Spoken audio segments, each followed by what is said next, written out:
Ya baik, terima kasih Pak Menkes yang saya hormati dan juga teman-teman media. Baru saja kita ratas dengan Bapak Presiden dan juga kementerian lembaga terkait. Pada prinsipnya arahan Bapak Presiden memang kita harus fokus dan kemudian intervensinya harus tepat sasaran. Maka kami di BKKBN ini yang ditunjuk sebagai pelaksana di lapangan terutama, kami harus mengawal apakah intervensi itu bisa tepat sasaran. Intervensi dalam hal ini ada intervensi sensitif dan ada spesifik, dan sensitif ini pengaruhnya cukup besar. Tadi Pak Menteri Kesehatan juga menyampaikan beberapa kali ini 70% pengaruhnya. Di antaranya adalah lingkungan yang bersih, air bersih tersedia, kemudian kemiskinan, pendidikan, itu adalah faktor-faktor yang sifatnya sensitif. Hanya memang faktor sensitif ini sifatnya faktor jauh, bukan faktor yang direct, jadi bukan faktor yang langsung, sehingga tentu secara simultan faktor yang sensitif ini kita kuatkan.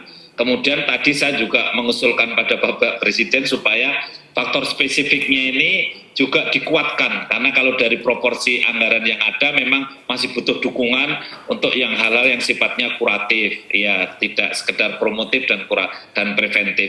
Ini saya kira yang terkait dengan secara makro, bahwa stunting harus ada faktor jauh yang diatasi di hulu, kemudian ada faktor yang sifatnya direct yang langsung di hilir.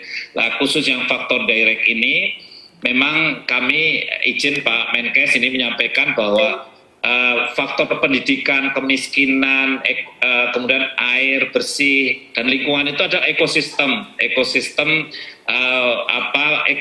yang luas itu. Nah, kemudian ekosistem yang kecil, yang sempit itu adalah proses reproduksi, mulai dari awal ketemunya sperma dan telur sampai nanti melahirkan sampai 1000 hari.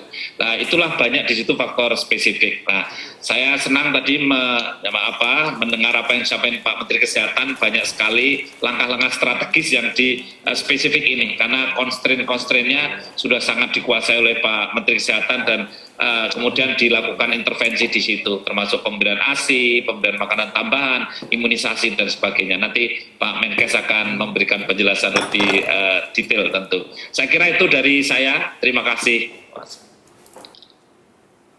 Ya, baik Mbak. Jadi terkait dengan target yang 14%, kemudian kita ingin menuju target di tahun 2024, maka tadi sudah saya uraikan ya. Sebetulnya untuk di tahun 2024 kalau stuntingnya itu 14%, maka di tahun 2024 itu tidak boleh lebih dari 3.400.000 lah yang stunting itu. Dari balita yang kurang lebih 23 juta. Nah, oleh karena itu sekarang angka 24,4%. Yang melahirkan kurang lebih 4,8 juta. Sehingga setiap tahun itu lahir bayi stunting baru itu 1.171.000 dengan angka yang 24,4% itu. Nah, kita itu spiritnya kan zero new stunting ya. Jadi kalau bisa tidak ada stunting baru yang lahir. Maka tadi sudah sangat baik Pak Menteri Kesehatan, Pak Budi menyampaikan bahwa langkah-langkah untuk ANC, antenatal care dan sebagainya beliau siapkan dengan baik. Nah, inilah spirit kita bersama supaya zero new stunting. Nah, kalau kita bisa melakukan itu maka 14% itu bisa tercapai, optimis begitu. Nah, kemudian saya memasukkan satu variabel lagi, yaitu mereka yang nikah. Yang nikah itu kan setahun ada 2 juta. Dan 2 juta ini yang hamil di tahun pertama 1,6 juta.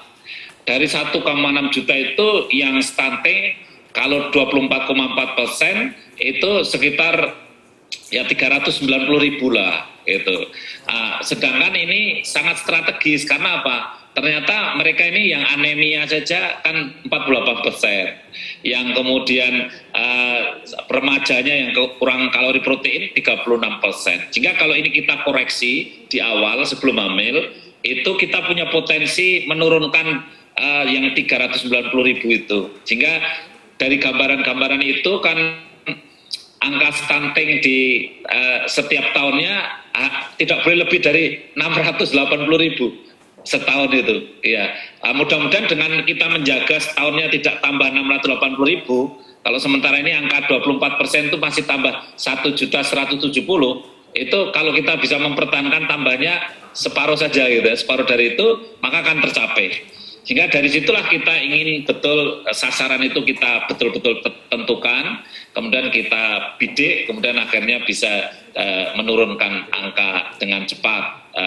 Itu saya kira kalau tentang strategi. Kemudian yang kedua tentang pendampingan keluarga tadi, kami memang BKBN membuat pendamping keluarga yang terdiri dari bidan, kemudian ada PKK, kemudian ada penyuluh KB. Nah, kenapa 3 orang ini? Karena ini sangat mewakili. Jadi kalau PKK itu mewakili unsur pemerintah, karena PKK itu istrinya penguasa, yaitu istrinya desa, kepala desa. Sedangkan bidan mewakili profesi, dia bisa melakukan banyak hal termasuk imunisasi. Ya, kemudian juga dalam hal ini penyuluh KB yang memberikan KIE. Makanya kalau tadi pertanyaannya apakah nanti akan ada pendampingan yang pranikah? Ya betul, jadi 3 bulan sebelumnya itu akan kita dampingi. Mudah-mudahan setelah ini kita bisa launching nanti dengan Pak Menteri Kesehatan, Pak Menteri Agama, syukur dengan Pak Presiden untuk bahwa sebelum nikah itu memang diperiksa dulu. Dan pemeriksaannya sangat sederhana, murah, mudah, hanya HB, lingkar lengan atas, tinggi badan, berat badan. Gitu. Terima kasih.